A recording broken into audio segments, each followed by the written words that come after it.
Okay हमारा 8वां lecture है mechatronics का. So again we are on design profile that we have to develop and design class, that is a classroom automation system. और अभी हम उसके sensor वाले part पे हैं कि हमें देखना है different types of displacement position sensors, that are the basic sensors, then the derived ones. So derived ones will be, for example, force, the pressure, the strain, stress, etc. In fact itna hi nahi, it can be velocity, that is speed, the acceleration, because acceleration, speed, force, pressure, strain, stress are the derived physical quantities, है ना, out of the basic physical quantities like time and displacement. So when you are able to check the displacement, you will be able to check the other things also. So we are already done with optical position encoders, the potentiometric encoders, linear as well as circular. Then we have some more in the list.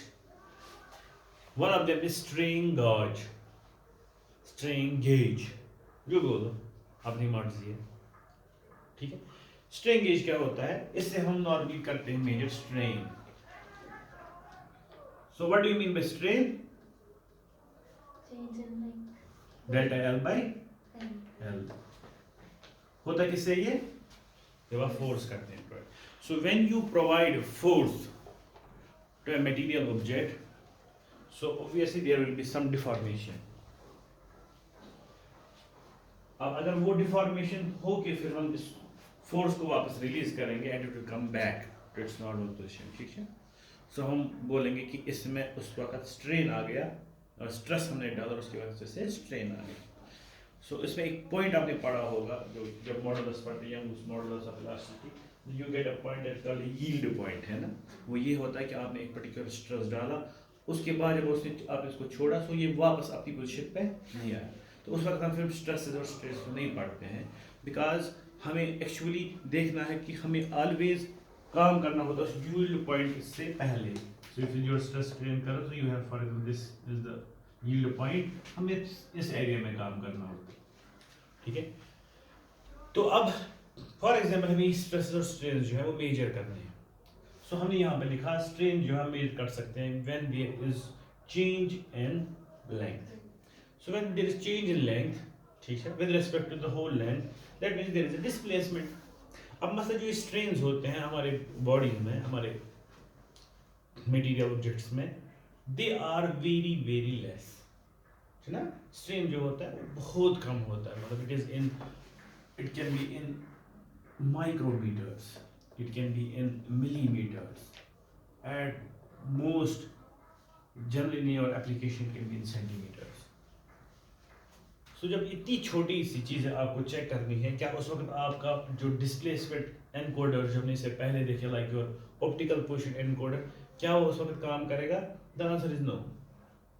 क्यों नहीं काम करेगा? शाबाश. क्योंकि जो हमारे पास optical encoders होते थे उनमें एक सबसे बड़ी डिसएडवांटेज है कि they work on digital level, that means they work on discrete level, they are not continuous encoders, ठीक है. तो उसका मतलब ये हुआ कि आप उसमें हिस्से करते हैं. जैसे हमने पिछली बारी सबसे सिंपली कितने हिस्से किए थे? 8 हिस्से किए थे. फिर हमने बोला if we increase the number of bits we can increase it to 64 levels, then 128 level, then 256 level, then 1000 level. चलो 1000 लेवल भी तक हम गए, लेकिन एक लेवल जो आपके पास आती है वो भी फिलहाल क्या है? That is have the same value, है ना. तो अब अगर आपके पास स्ट्रेन उसी में उधर इधर कर रहा है, so will there be a change in value? No. समझा? सो दैट मीन अगर आपका पोजीशन एनकोडर हम लेते हैं, it gets your values like this 1 2 3 4 5 6 7. So if you have change for example from 3 to 4, वो पूरी चेंज दी जाएगी either 3 और 4. समझ आ रहा है ना. सो वो चेंज हम मेजर नॉर्मली नहीं कर सकते. So we need those types of transducers that can change their characteristics, ठीक है, अपॉन एनी चेंज. तो आपको अगर माइक्रोमीटर में भी चेंज आए, मिलीमीटर में भी चेंज आए, it should be able to give us the change. उसके लिए एक चीज जो लगता है आपका, that is called strain gauge. Strain gauge या गेज वो कुछ नहीं होता है, it is simply a wire, a resistive wire, ऐसे इसके डिफरेंट फैशंस हैं. ठीक है। अब सिंपली क्या करते हैं, इसको बॉडी का पार्ट बनाते हैं। Let us suppose this is some material body. For example simply आपने एक सब्जेक्ट पढ़ा होगा जिसका नाम होगा सोम, पढ़ा है ना, strength of materials. Strength of material में जब आपने क्या किया होगा, when you had to the experimentation, आपने बहुत सारी चीजें चेक की होंगी। पहले ये स्ट्रेस स्ट्रेन चेक किया होगा, ठीक है, आपने मॉडुलस ऑफ रिजिडिटी चेक किया होगा, आपने चेक किया होगा वो टॉर्शनल रिजिडिटी और बाकी चीजें, ठीक है। तो वहां पे आप कैलकुलेट क्या करते हैं, ये चीजें स्ट्रेस एंड स्ट्रेन। तो वहां पे जो आपके पास ट्रांसड्यूसर्स लगे हुए होते हैं आजकल के जमाने में, जो डायरेक्टली कंप्यूटर पे दिखाते हैं, जैसे for example your lab you have machine called UTM, उस पे काम किया है, यूनिवर्सल टेस्टिंग मशीन। तो उसमें कंप्यूटर डायरेक्टली जुड़ा हुआ है। सो कभी जब आप उसमें स्ट्रेस डालते हैं, जितना फोर्स डालते हैं, फिर जितना उस पर स्ट्रेन होता है, it is directly output in the form of a graph, है ना। सो वो ग्राफ आता कहाँ से, that means there is something that is this transducer, ठीक है, जिससे हम क्या चेक करते हैं, वी चेक द स्ट्रेन। और हमारे पास एक प्रेशर ट्रांसड्यूसर है जिसकी वजह से हम स्ट्रेस चेक करते हैं, किस पे कितना स्ट्रेस है। The both values, the stress as well as strain, are forwarded to the computer and then it simply depicts it on the graph, ठीक है। तो अब होता क्या है, एक सिंपल तार होती है, but we make it the part of that specimen जिस पे आप काम कर रहे हैं, ठीक है। ये दो तरीके से हो सकता है। It can be simply attached to it on one surface, एक सरफेस पे अटैच कर लो, और keep it as part of the volume, ठीक है, जो आपने मटेरियल बनाया उसके वॉल्यूम में ही अंदर डाल दो। अब होता क्या है, जब भी आपके पास इस पे फोर्स होगा कहीं से भी, जैसे फॉर टेंजेंशियल फोर्स होगा यहाँ से, या सीधे बल्क फोर्स होगा कोई भी, जिसकी वजह से इसके में स्ट्रेन आएगा, there will be change in this thing. किस में चेंज आ सकती है, सीधे ऐसे आपने रखा हुआ है, ठीक है। When there is a strain in one direction और other direction, there will be change in its dimensions, ठीक है। So when there is change in dimensions, there will be change in resistance, simple. So at last you get a change in resistance. अब आप बोलोगे sir यहाँ पे हमें तो पढ़ी हुई थी ना चीज, इससे पहले भी when we have change in resistance we can change that into change in voltage and we will get that output। वो तो हमने पोटेंशियोमीटर्स में भी पढ़ा था, जब हम देख रहे थे रोटेटरी या लीनियर पोटेंशियोमीटर्स। तो क्या ये भी नहीं पोटेंशियोमीटर है? Obviously yes, there is also change in resistance. फिर इसको क्यों स्ट्रेन गॉज बोलते हैं? क्योंकि इसके जो कैरेक्टरिस्टिक्स हैं, ठीक है, इसकी जो बनावट है, इसका जो डिजाइन है, वो हम इस तरीके से बनाते हैं so that when there is strain in some material body, उसको हम डायरेक्टली कैलकुलेट कर सकें, ठीक है। इसलिए इसमें डिफरेंट फैशन होते हैं, जैसे ये एक फैशन है और दूसरा फैशन कुछ ऐसे होता है, एक साइड से, ये यहाँ से दूसरा ऐसे होगा। तो इसका मतलब है एक इस्तेमाल होता है अगर एक साइड से स्ट्रेस होगा, दूसरा दूसरे साइड से, ठीक है। इसी तरीके से अगर आप टॉर्शन ये दे रहे हैं कि आप दे रहे हो रोटेशनली फोर्स, और अगर उसमें आ रहा है आपका पास डिफरेंट स्ट्रेस स्ट्रेन, तो उसके लिए भी अपने अपने तरीकों के स्ट्रेन गेज होते हैं, ठीक है। और उसके बाद ये तो हो गया प्राइमरी ट्रांसडक्शन एलिमेंट, यानी कि जिससे आपको चेंज इन रेजिस्टेंस मिलती है। बट उसके बाद आपके पास simply we can use the voltage divider configuration, जो हमने पोटेंशियोमीटर में इस्तेमाल किया था, ठीक है। और you can use one more thing जो आपने ऑलरेडी पढ़ा हुआ होगा in your basic electrical engineering, वो एक बहुत अच्छी चीज है, that is called Wheatstone bridge. That can be also used, पढ़ा है ना, व्हीटस्टोन ब्रिज 12th में भी पढ़ते हैं, इनफैक्ट आपने इलेक्ट्रॉनिक्स में भी इलेक्ट्रिकल में भी पढ़ा होगा। They are also Wheatstone bridge are also part of these transduction elements। Wheatstone bridge में क्या होता है, उसमें आपके पास ऐसे होते हैं 4 रेजिस्टर्स, ठीक है। और उसके बाद आपके पास टेस्ट पॉइंट्स होते हैं, ये 2।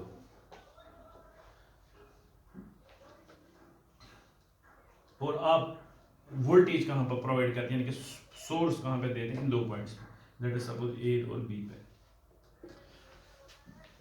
जैसे आप वोल्टेज डिवाइडर कॉन्फ़िगरेशन में दे रहे थे, बिल्कुल वैसे ही यहाँ पे वोल्टेज डिवाइडर कॉन्फ़िगरेशन में आपके पास 2 ही रेजिस्टर्स होते हैं।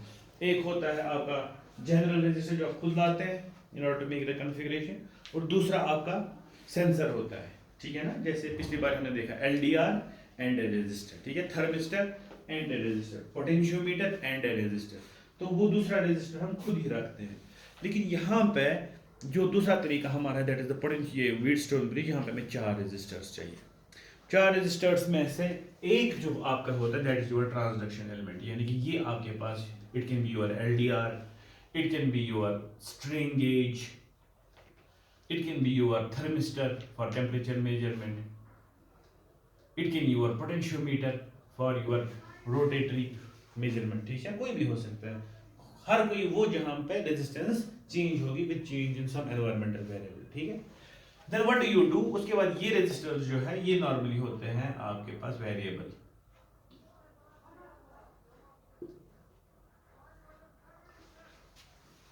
ठीक है।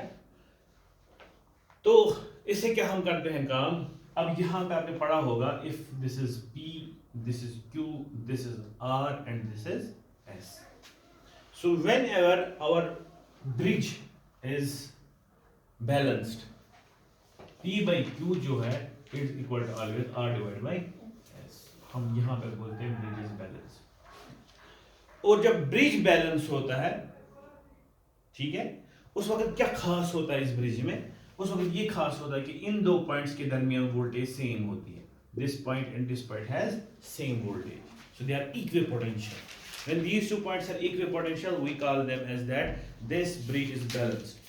और दूसरी बात क्या होती है इन दो के दरमियान, when these two points A and B, C and D, that was A and B ये था, when these two points C and D are equipotential, that means if I connect one more resistor here, there won't be any current running through this resistor, and that means the current through this leg will be zero, but when it is balanced, और balancing के लिए क्या important है, this particular equation must be maintain, ठीक है।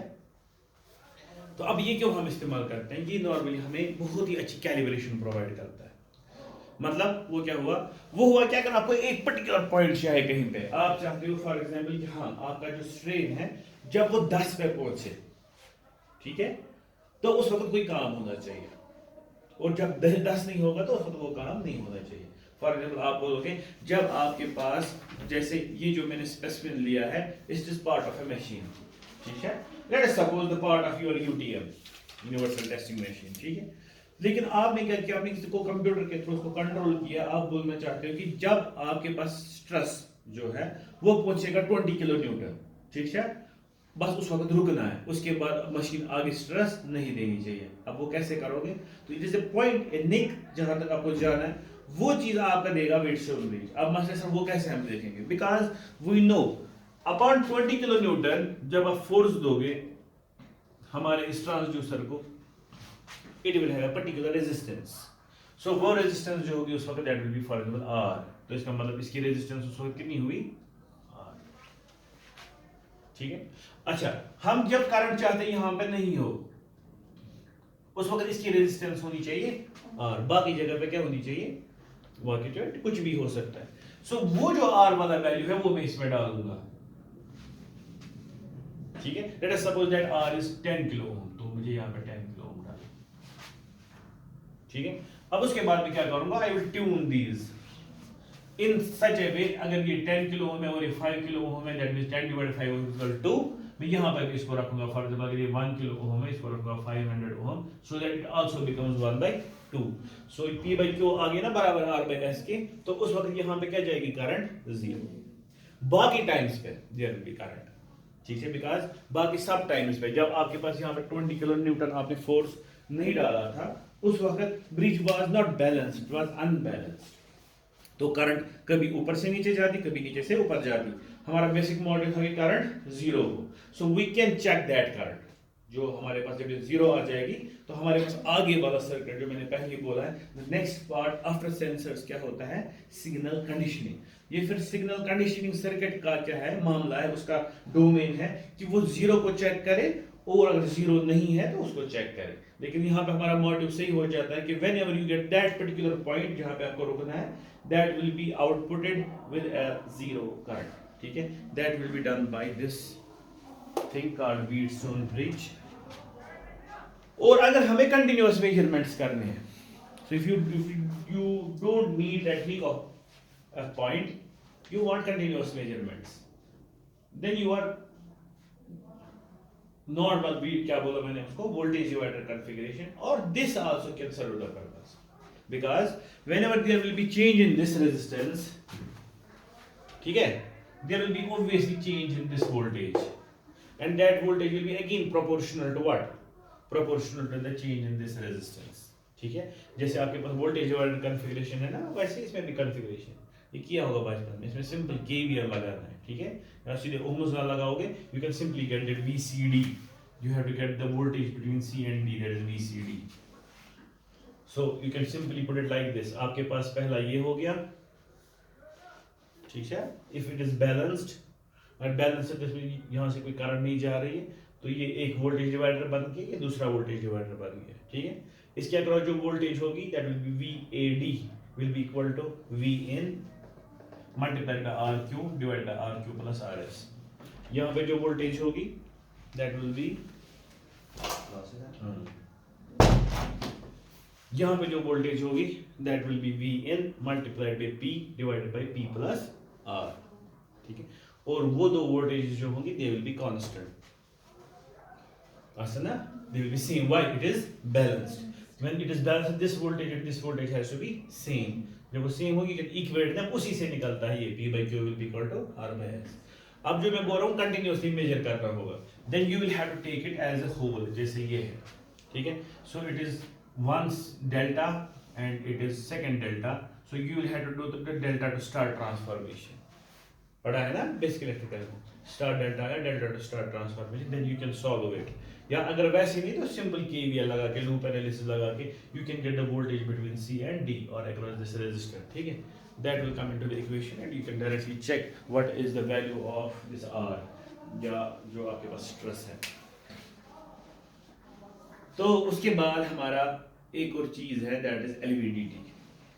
This is again used for continuous checking of the position और displacement अगर कुछ हुई होगी।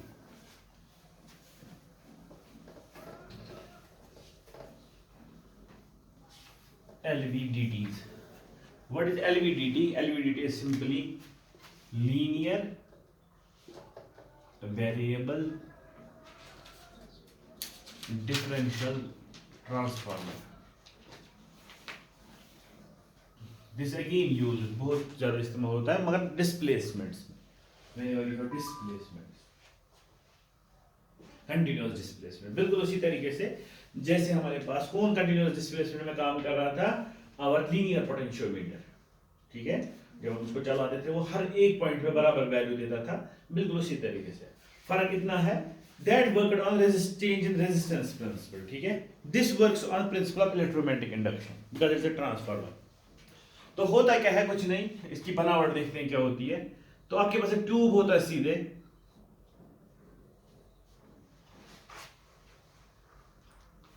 ठीक है, पीवीसी ट्यूब, कोई भी non conducting tube, non ferromagnetic tube, plastic tube LUMO, tissue tube LUMO, ठीक है, जिसको इलेक्ट्रिसिटी के साथ कोई वाबस्तगी ही नहीं। Then what do we do, we simply wind a coil over it,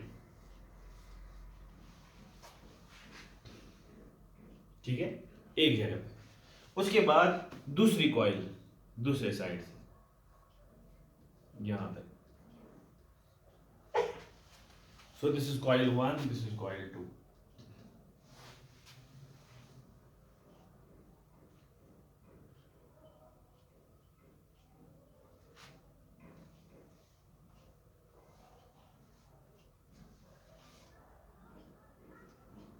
ठीक है, और हम क्या करते हैं काम, और हम एक और कॉइल इसके ऊपर फिर लगाते हैं या साइड में रखते हैं। Let us suppose we take the second tube for example, और इसके ऊपर एक और कॉइल लगाते हैं,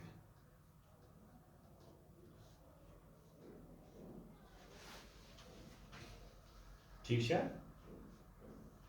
तो अगर मैं इसको दिखाऊं इन टर्म्स ऑफ सर्किट, ये फिर सिंपली ऐसे बनेगा, ये आपके पास ऐसे है, then you have 1 and 2,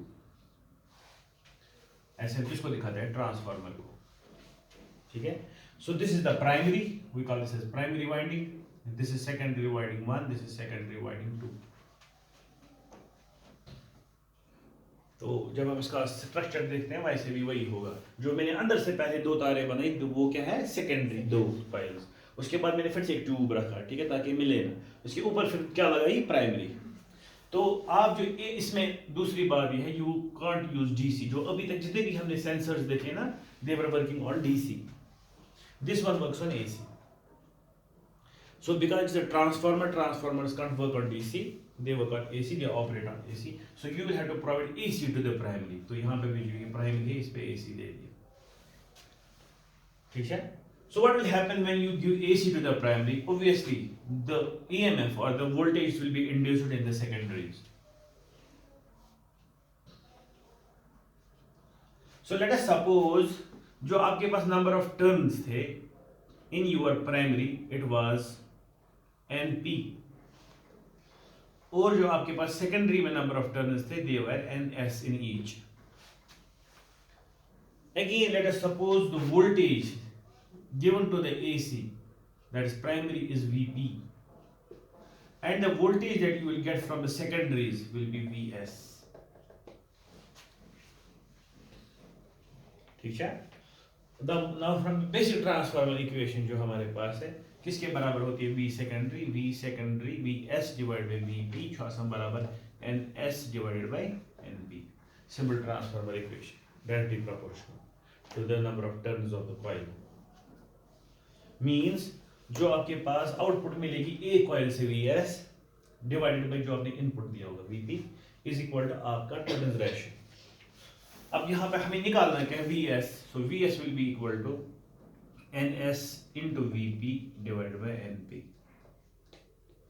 So this will be the voltage that you will get from this output, secondary के output से, if you have used this thing. So NS आपके पास already constant होगा because the number of turns that have used in S secondary, NP भी constant है, the number of turns that you use, and then VP भी आपके पास constant है, ये primary voltage जो आपने दी है, ठीक है? So you will get VS and it will be constant, there won't be any change. So you will get a constant VS, and same VS you will get here. कहाँ पे? दूसरे में, ठीक है? Both of them will be same because both of them are same, have same number of windings. ठीक है? अब उसके बाद हम क्या करते हैं काम? हम इनको ऐसे कनेक्ट करते हैं. कैसे?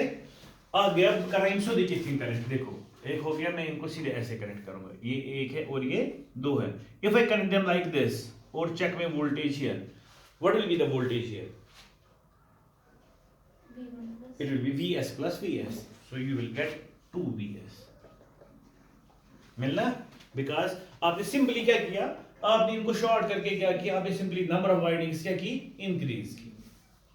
मगर यहाँ पे मसला है, चूंकि हमने यहाँ के इस वाले पॉइंट को इसके इस वाले पॉइंट के साथ कनेक्ट किया, फिर इसके पहले पॉइंट और इसके पहले पॉइंट से आउटपुट देखा, the output will be the negation, that is VS minus VS. क्या होगा? VS minus VS. बिकॉज जो हमारे पास टर्न्स है ना, इसमें एक में जब ये देखो ये क्यों ऐसे हो गया, जब इसमें करंट इंड्यूस होगी ना, that will have this direction. जब इसमें करंट इंड्यूस होगा, that will have this direction. मगर जब आपने उल्टा कनेक्ट किया ना, तो डायरेक्शन उल्टी होगी ना, so total current will be subtracted. ठीक है? In the same sense, the voltages will get subtracted. So you will get VS minus VS. So normally it will be 0. अब उसके बाद क्या किया जाता है? उसके बाद असली चीज की जाती है, वो है what do? You take a material, a ferromagnetic material, एक रॉड, ठीक है, जिसकी अच्छी खासी परमिएबिलिटी होती है. ठीक है? तो अगर आपने या आपका आएगा इलेक्ट्रॉनिक्स इलेक्ट्रिकल, तो परमिएबिलिटी जिस मटेरियल की होती है ज्यादा, उसको जब हम ट्रांसफार्मर में लगाते हैं तो आपका जो इंडक्शन होता है, ठीक है, electromagnetic induction, it increases by factor. ठीक है? Because of that permeability. अभी तक यहाँ पे नीचे हवा थी, ठीक है, इट वाज अ हॉलो. अब जब हम इसको घुसाएंगे इसमें, सो ऑब्वियसली ये जो आपके पास इंडक्शन है, इट विल इंक्रीज. ठीक है? अब जब आप इसको आगे आगे ले जाएंगे, लेट अस सपोज आपने इसको इधर तक ले लिया, अब मैं यहां पे दिखाता हूं, आपने इसको यहां तक ले लिया, इससे क्या हो गया? जो VS आपका है ना, that will increase because of this, क्योंकि अब आपने कोर डाल दिया ट्रांसफार्मर में, अभी ट्रांसफार्मर में कोर नहीं था, सो दिस विल इंक्रीज. अच्छा, अगर आप इसको बाहर निकालेंगे, द VS विल डिक्रीज. अगर आप इसको पूरा घुसा दिया यहां से लेकर यहां तक, तो क्या होगा? इसमें भी आपके पास VS1 will also increase, VS2 will also increase. समझे? सो हम क्या करते हैं, नॉर्मली इसको चलाते इस तरीके से ताकि यहां तक ही जाए, दूसरा ऐसे रहे. सो आप अगर यहां से स्टार्ट करेंगे, मींस यहां से, So now you will insert it, insert it, insert it. As you go on, as you increase the length of this insertion, ठीक है, what will happen, this vs1, let us suppose this one vs1, this is vs2, जैसे यहाँ पे vs1 vs2, this vs1 will increase as compared to vs2, क्योंकि vs2 में तो ये नहीं जा रहा है ना. So what will happen at the last thing, there will be a difference, पता था जैसे difference आसा कहीं, and what will be that difference, अगर हम उसको delta vs नाम रखेंगे, वो किसकी proportional होगी, that will be directly proportional to the length, simple. So जितना आप इसको आगे आगे आगे आगे चलाएंगे, so जो एक vs है वो बढ़ता बढ़ता जाएगा, तो वो difference कहाँ पे दिखेगी हमें, लास्ट पे, that is vs1 minus vs2 पे. तो इसी का मतलब है हमारे पास जो आउटपुट वोल्टेज या जो आउटपुट करंट हमें आ रही है, ठीक है, that will simply increase proportional to the length, proportional to the insertion of this rod into our LVDT, ठीक है. अब हम क्या करें, हमें जिसकी भी डिस्टेंस चेक करनी होती है उसको इसके साथ लगा दो, ठीक है. अब जितना वो अंदर जाएगा अंदर जाएगा अंदर जाएगा, there will be a change in this voltage and you will directly calculate this voltage कितनी है. जब वो बाहर आएगा बाहर दूसरे साइड से, the voltage will get decrease, तो आपको खुद ही पता चलेगा कि कितना बाहर आ गया. So we can simply calculate from this voltage both the things, the position as well as the displacement, ठीक है. अगर हमें इनिशियल पोजीशन पता है, तो यहाँ पे इनिशियल पोजीशन बहुत आसान है. हाउ, 0, जब ये पूरा बाहर था, ठीक है. तो जब ये पूरा था initial position, then you move in and it will increase. बराबर कहाँ तक इंक्रीज होगा, जब आप यहाँ तक इसको लाएंगे बीच तक. हाँ, अगर आपने इसको और फिर डाला, so it will again go on decreasing, so it will go like this, it will go like this. The output voltage V out, obviously that will be AC, you should AC mention that because the induction is AC voltage. So यहाँ पे जो आपके पास point है, where it will be the max, will be the बीच वाला point, mid point M, so it will be mid point M. तो जहाँ पे मैं ये बोल रहा हूँ, इसका आगे वाला जब ये बीच में पहुँचेगा, when it will be at point M1, वो हो गया ये, और फिर यहाँ पे M2 वो हो गया ये. So इसका मतलब M1 पे भी 0 था जब ये पूरा बाहर था, क्योंकि आपके पास जो डिफरेंस आ रही थी that was coming out to be 0, output was 0. उसके बाद जब डिस्प्लेसमेंट आपके पास पहुंची, मैक्सिमम डिस्प्लेसमेंट कहाँ पे दिखाएगा, इस पॉइंट पे. जब ये एक में पूरा घुसा, सो वो हो गया ये एट पॉइंट M. उसके बाद अगर आप और इसको आगे जाने दोगे, सो इट विल अगेन डिक्रीज, क्योंकि अब इसमें भी इंडक्शन हो रहा है ना, इसमें भी उसी तरीके से इंक्रीज हो रहा है, so difference will decrease. So difference full कहाँ डिक्रीज होगी, जब ये पूरा यहाँ पे आ जाएगा, ठीक है, then it will again come out to be 0. So where you have to work either on this side और ऑन दिस साइड. तो आप दो में से किसी भी साइड से यूज कर सकते हो, डिस्प्लेसमेंट्स आपको बराबर मिलेंगी. एंड दिस पर्टिकुलर मशीन और द ट्रांसड्यूसर और the sensor is called the LVDT, ठीक है. अब यहाँ पे भी आपको इसके स्ट्रक्चर से ही समझ आ जाएगा. LVDT शुरू का इस्तेमाल किया फॉर लॉन्ग डिस्टेंस, ठीक है. आप कितना बड़ा ट्रांसफार्मर लगा हुआ है, तो ये लगेगा बिल्कुल उसी तरीके से जैसे पोटेंशियोमीटर इस्तेमाल होता है फॉर स्मॉल डिस्प्लेसमेंट्स, ठीक है. Same way your LVDT is used for small displacements. And then if you have to use these devices for large displacements like the speedometer या जो odometer होता है आपकी गाड़ी का, trip meter और other things, फिर क्या करना पड़ेगा, then you will have to शाबाश क्या करना होगा, then you will use them in a different way. So अगर मैं आपको क्वेश्चन पूछूं, बोलूं if I have to use the same LVDT, ठीक है, for calculating the RPM of a rotating object in your vehicle or कोई machine, how will you use it? Use some mechanical device जो आपने पढ़ा है from Tom and use this thing, you will be able to get it.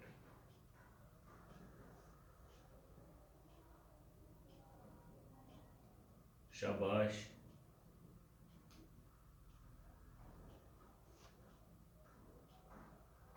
किस नाम? Kausan. Kausan. Saudia. सऊदीया. Saudia. अच्छा सऊदीया. बोलो. अच्छा मैं यहीं से हिंट देता हूँ. Have you gone through cams? पाइच में cam क्या हो? Use a cam and an LVDT. You will be able to do it. अब खुद ही देखो कैसे.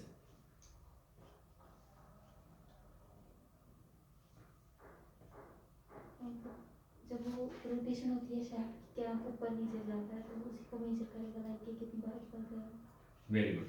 तो हम क्या कर सकते हैं, we can simply couple a cam with your rotating thing, है ना, जो भी आपके पास आउटपुट रोटेटिंग ऑब्जेक्ट होगा। Let us suppose a shaft coming out of a motor or your engine. So if this is a shaft,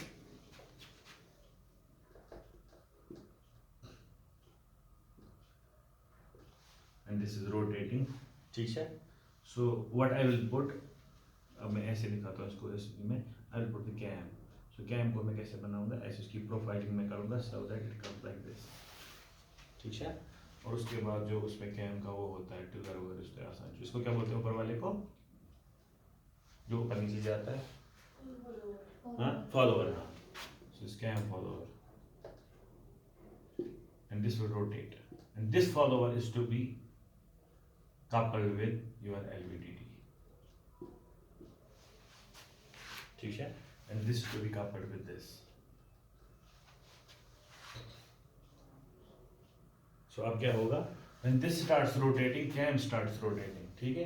cam को हमने इस तरीके से प्रोफाइल दी हुई है ताकि एक जो पूरी रेवोल्यूशन होगी उसमें ये एक बारी ऊपर आएगा और फिर नीचे जाएगा। तो एक बारी ऊपर आना और नीचे होना, अब हम देखेंगे एलवीडीटी पे इसका क्या आउटपुट आएगा। So if it is with respect to time here and it is output voltage of LVDT, it will simply go up and down, है ना। So it will go like this, you will get a waveform like this. So you got a waveform that has peaks, and each peak will be telling me one rotation, है कि नहीं। So if we have to get the RPM, जैसे मैं पिछली बार ही देखा, so what we have to simply check how many peaks per unit time. तो एक minute में, एक सेकंड में कितने peaks आ गए, ठीक है, तो उससे हमें पता चलेगा what is the RPM. So if you, अच्छा इतना ही नहीं, if you have to check the distances, longer distances, you simply have to check how many peaks in that point of time, ठीक है, period of time, sorry, एक घंटे में कितने peaks, और आपको पता होगा कि एक peak जब आएगा वो कितने टाइम में आएगा, तो पता करेंगे हम उसका कितनी डिस्टेंस होगी, तो 10 multiplied you will get the distance full, समझ आया। सो ये एक छोटा सा मैकेनिज्म हो सकता है जिसकी वजह से आप एलवीडीटी को भी इस्तेमाल कर सकते हो टू चेक लार्ज डिस्टेंसेस, ठीक। So then we have one more thing जो इसके बाद मैंने लिखा था एलवीडीटी के बाद, that is Bourdon tube, bellows. One more thing is bellows. Bellows भी एक मैकेनिकल चीज ही है जिसको इस्तेमाल करते हैं हम नॉर्मली प्रेशर को चेक करने के लिए, बिकॉज प्रेशर जो हमारे पास है it is not always given by the solid objects, ठीक है। Pressure is a quantity that is related to fluids also, so whether that be air or whether that be liquid, that means whether that be gaseous form or liquid form, ठीक है, both are fluidic। तो उस वक्त हम क्या करते हैं काम, तो फ्लूइड जब आपका जाता है तो वो उसके लिए कोई गाइड होना चाहिए, लेट अस सपोज अ पाइप, वो इस पाइप के थ्रू जाएगा। सो अब वो कितना प्रेशर दे रहा है यहाँ से फ्लूइड, ठीक है, what is the force that it is applying on this particular area, वो हमें कैसे पता चलेगा। Again we can't directly check the pressure, there may be some ways, ठीक है, बट जो मैंने ये बोला अभी कि हम डिस्प्लेसमेंट से और पोजीशन से ही पता कर सकते हैं कि बाकी फिजिकल क्वांटिटीज क्या हैं। उसके लिए हम यहाँ पे क्या करेंगे कि वहां से फ्लूइड आ रहा है and we have to check what is the pressure, ठीक है। One of the things that we can use is, जो मैंने अभी बोला, दैट्स कॉल्ड बेलोज। बेलोज लिखी ही ना आसान, अगर आपको याद होगा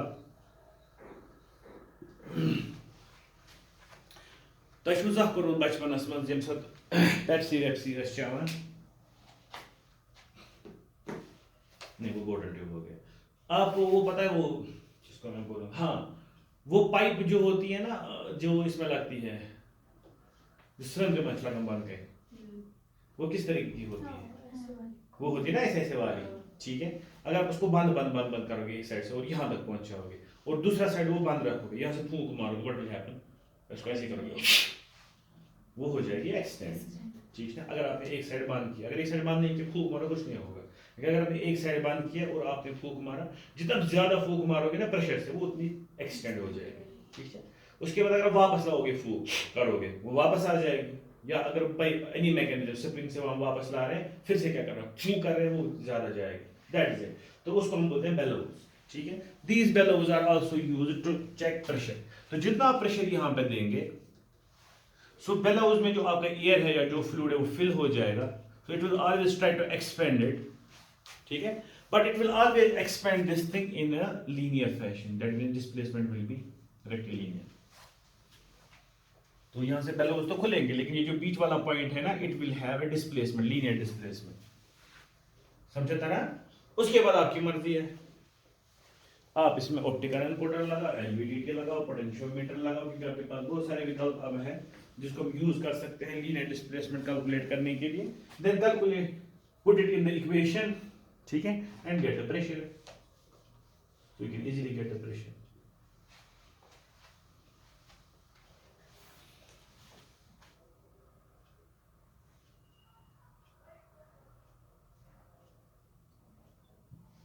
और इसी तरीके से दूसरा हमारा है, that is called Bourdon tube, BORDON Bourdon tube. अब इसकी भी मैं एग्जांपल देता हूं। अगेन बचपन में आपने कभी किया है काम, जब वो कोक वोक पीते थे तब नहीं उसको पाइप से, और उस पाइप को हम ऐसे ऐसे ऐसे ऐसे ऐसे बंद करते थे, जब वो था तमाशा ये वो ऐसे गोल गोल होता था, उसको ऐसे ठुर करते हैं वो ऐसे निकलता है बाहर, खेला है ना उसके साथ, फिर करते हैं वो वापस आ जाता है, उसमें वो छोटा कुछ फूल जैसा लगा हुआ है, मंकी जैसा लगा होता है आगे, वो सीधे पाइप होती है, उसको रोल किया गया होता है, जो हम उसमें फूक मारते हैं ना, कुछ अनबरल जैसा वो स्पाइरल टाइप पे होता है, तो वो आगे आ जाता है, उसके बाद फिर वापस फूक मारते लेते हैं वापस, तो वो फिर वापस आ जाता है, ठीक है। That particular thing is called Bourdon tube. उसमें भी बिल्कुल ऐसे ही है। सो बोर्डन ट्यूब आपका जो होता है simply like this,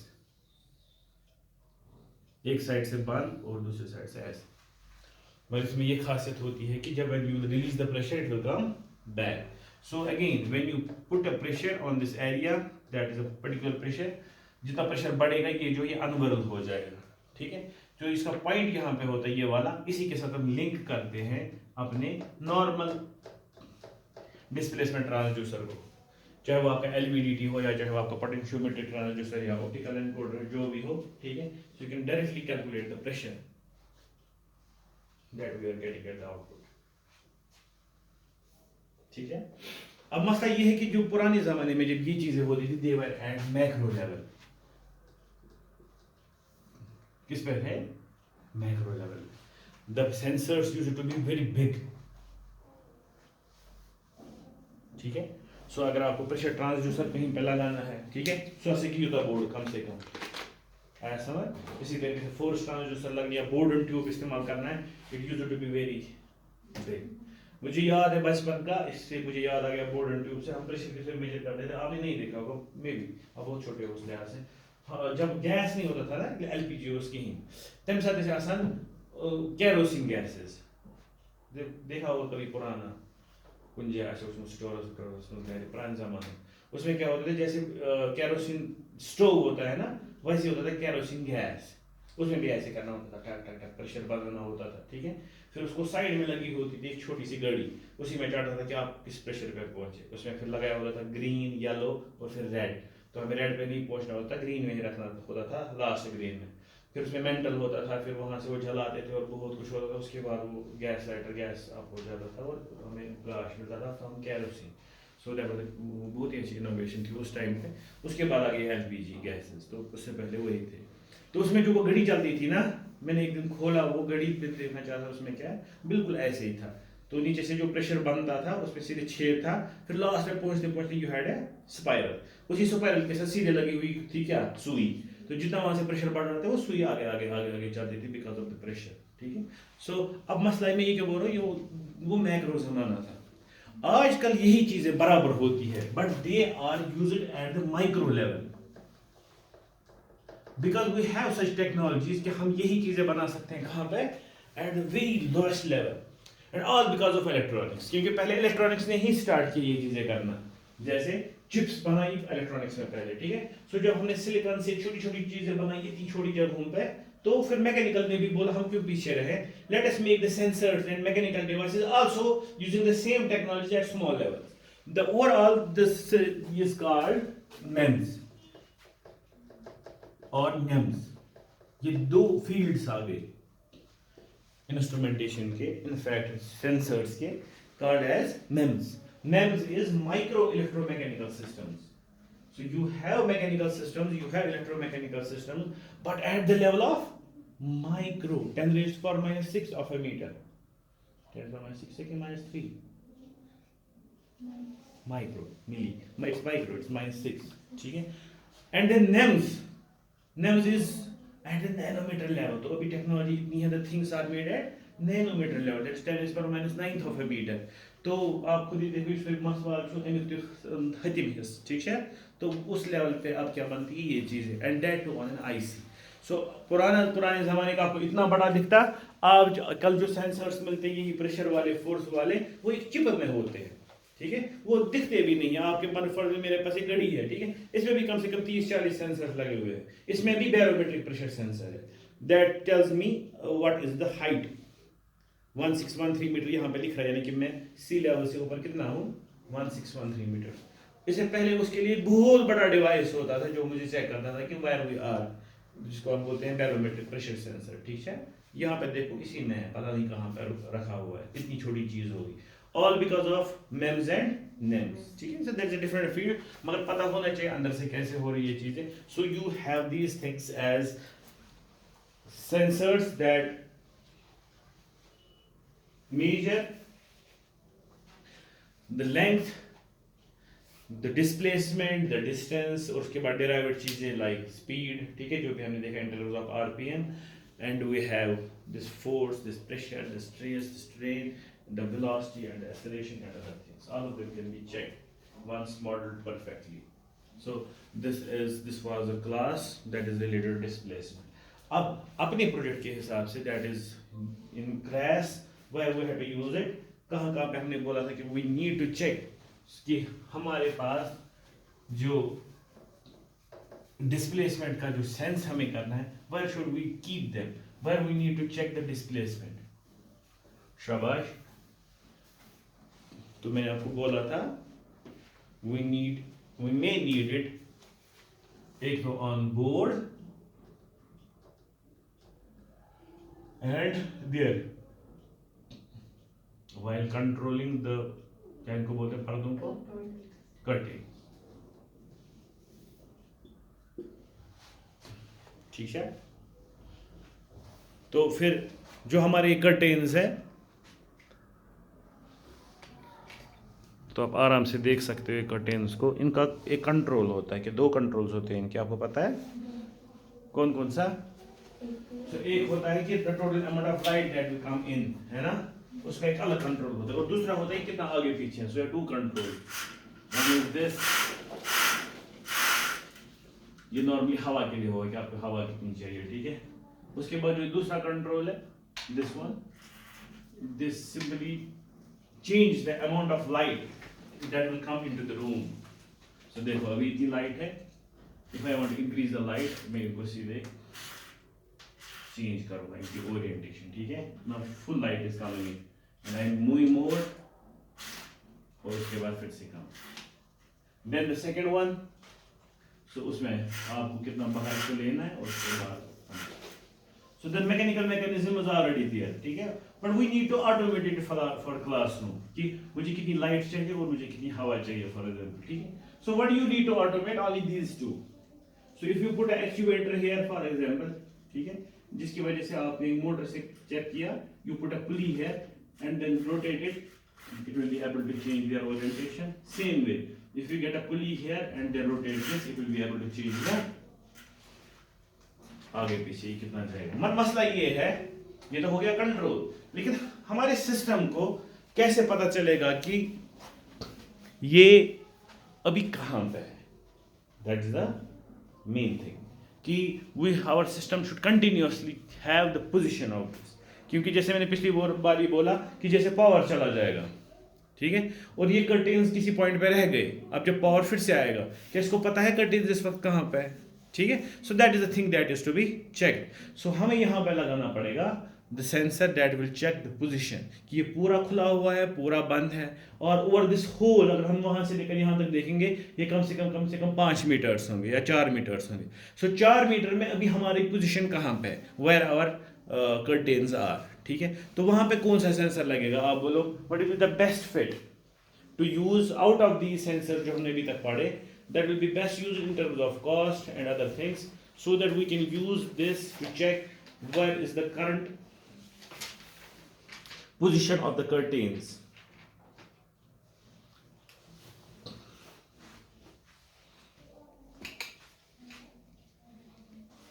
Shabash.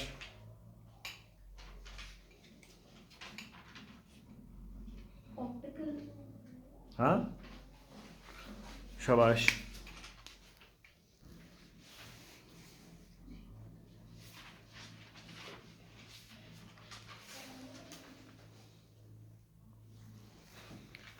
Optical भी सही है.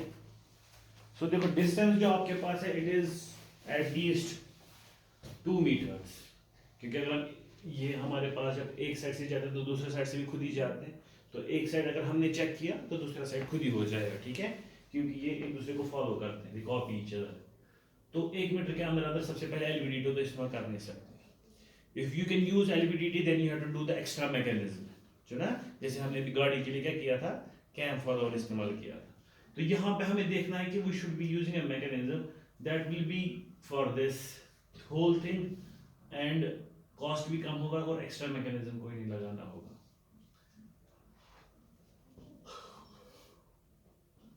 आपने बोला ऑप्टिकल. ऑप्टिकल में कौन सा, लीनियर वाला या सर्कुलर वाला? लीनियर वाला. ठीक है, आपने ऐसे सोचा, आप क्या बोल रहे हो? एंगुलर किस लिहाज से? क्योंकि फॉर एग्जांपल अगर लाइट चली भी गई तो ये मैं एक्यूरेट पोजीशन से आप बोलो. लीनियर. लीनियर में कौन सा वाला? लीनियर में भी तो एक हो गया पल्स बेस्ड, दूसरा हो गया जो पोजीशन एनकोडर वाला कि पल्स वाला, पल्स एनकोडर.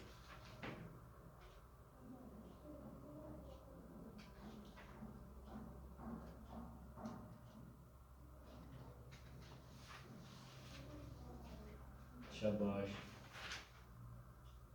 देखो अब कॉस्ट भी देखना है, ठीक है ना. यहाँ इस छोटी सी चीज के लिए if you use position encoder that will be a big amount of money. So you can simply put एक छोटा सा व्हील, पल्स एनकोडर व्हील कहीं भी, ठीक है, और उस पर एक छोटा सा सेंसर डालना है. फिर जितना ये चलेगा उसमें नंबर ऑफ पल्सेस क्या होते जाएंगे, ऐड अप. वही है ना जैसे हम पिछली बार ही बोल रहे थे. सो कहीं भी अगर आप नीचे ही वहां पे जो रस्सी जा रही है या ऊपर कहीं भी जो ही आप इसको चलाएंगे, सो it will simply move a wheel, a small wheel that will B encoded, जिसको हमने वो छोटे छोटे छेद किए होंगे, और उसी के साथ हमने लगाया होगा ऊपर ऑप्टिकल सिस्टम. ठीक है, तो वी कैन सिंपली चेक कि हमारे पास कितने पल्सेस आ गए. तो उन पल्सेस से हमें पता चल जाएगा कि ये कहाँ पर पहुंचा. But again you have to keep in view कि जो हमने बोला था कि अगर पावर चला जाएगा तो क्या होगा. ठीक है, उसके लिए हमने क्या बोला था, what is the best way, कि हमेशा जब भी पावर आएगा it has to move to its initial position. ठीक है, सो इनिशियल पोजीशन जो है वो हमें बोलनी पड़ेगी. अब वो इनिशियल पोजीशन कैसे समझ आ जाएगी सिस्टम को, वो भी एक अलग टॉपिक है. ठीक है, उसके लिए हमें अलग सेंसर्स पढ़ने पड़ेंगे, उनको हम बोलते हैं टैक्टाइल सेंसर. क्या हमने पढ़ा था थोड़ा सा, हमने वो थोड़ा सा पढ़ा था पहले, लिमिट स्विच हमने पढ़ा था ना, वहीं वहां पढ़ा था नीचे जब हमने स्विच पढ़ा था, कि मैंने सिंपल स्विच बोला था. हाँ, मैंने उस वक्त खाली स्विच डिफाइन किया था. ठीक है, तो we are class of switch, they are called tactile sensors, that means sensors that depend on touch. ठीक है, तो उसके बाद जब ये खुलेगा पहले या बंद होगा, एक जगह पे छोटा सा स्विच लगा के होगा, टैक्टाइल स्विच. जब वो स्विच प्रेस होगा ना, that will B initial position. System को पता चल गया अब इनिशियल पोजीशन है, रोको. अब उसको पता है इनिशियल पोजीशन पे रुका हुआ है. ठीक है, अब जाके वो नए से काम करना स्टार्ट करेगा फ्रॉम इनिशियल पोजीशन. समझ आया? Then the number of pulses will be counted, that would be a problem. वरना अगर इसको इनिशियल पोजीशन का नहीं पता है कौन है, सो ये बेचारा क्या हो जाएगा, पागल हो जाएगा. ये किसी को भी इनिशियल पोजीशन लेगा वहीं से काम करना स्टार्ट करेगा. मींस अगर ये बीच में पावर चला गया था, ठीक है, और आपका सिस्टम नॉर्मल है विदाउट इनिशियल पोजीशन, ये इनिशियल पोजीशन पे नहीं लाता जब पावर आता है, तो क्या होगा, ये उसी को इनिशियल पोजीशन कंसीडर करके अब फॉर एग्जांपल बंद करेगा. किसको? कर्टेन को. ये कहां पे चलाएगा कर्टेन को? वहां तक तो नहीं चलाएगा, इसको यहां तक चलाएगा ना, है ना. सुसर इंसान रही, तो वहां से जो इससे रिलेटेड व्हील्स हैं, कॉग्स है, आपकी पुली है और आपकी है, उसमें से कोई भी चीज फेल हो सकती है. So that is to be taken care of. तो इसीलिए क्या है, जब भी पावर आएगा it has to do the self test, ठीक है, द सिस्टम जो हमने अभी नहीं पढ़ा इंशाल्लाह इसके बाद। तो वो क्या सेल्फ टेस्ट करेगा, वो सिंपली ये जानेगा, ये चेक करेगा कि क्या मेरी सारी चीज़ें इनिशियल पोजीशन पे है कि नहीं है। जैसे मैंने बोला था प्रिंटर में होता है, whenever you get the printer on without giving it the command for printing, ये पहले कुछ करता है खट खट खट खट खट, उसके बाद जो अंदर से वो चीज़ चल रही होती है वो एक जगह पे आ जाती है। वही बराबर इसमें भी होगा। सो जब सिस्टम पावर ऑन हो जाएगा it will simply go to the initial position. Initial position इसको कैसे पता चलेगी है कि नहीं, अगर इनिशियल पोजीशन पे अभी तक ये नहीं है तो ऐसे स्विच दबाया कहीं, ये इसको चलाएगा ऐसे रैंडमली, और फिर देखेगा कि स्विच ऑन हो गया, स्विच ऑन हो गया इंशियल क्वेश्चन आ गई, वहां पर रुकेगा। उसके बाद ये अब नया प्रोग्राम स्टार्ट करेगा जो इसको करना है, जो इसको करना है depending on the internal and external parameters, they will be checked afterwards. आया समझ?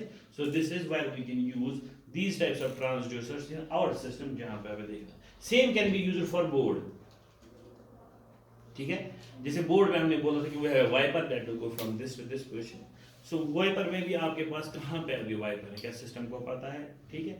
सो उस क्या उसने अपना काम कंप्लीट किया, तो सेम वी कैन यूज अब जो बोर्ड है क्योंकि छोटी सी चीज है, and we can use a wiper, जैसे गाड़ी में भी होता है ना, इट्स नॉट नेसेसरी हम लीनियर वाइपर लगाएंगे, we can have angular wiper also. So angular wiper में हमारा क्या भी चल सकता है, एंगुलर ट्रांसड्यूसर भी, that means we can use an optical angular transducer और we can use a potentiometer also, ठीक है, उससे भी हमें पता चलेगा कि हम अभी कहाँ पे हैं। Got it? ठीक है। सो ये मुझे लगता है काफ़ी है, मेरी एक क्लास है, इंशाल्लाह नेक्स्ट टाइम देखेंगे इसके आगे।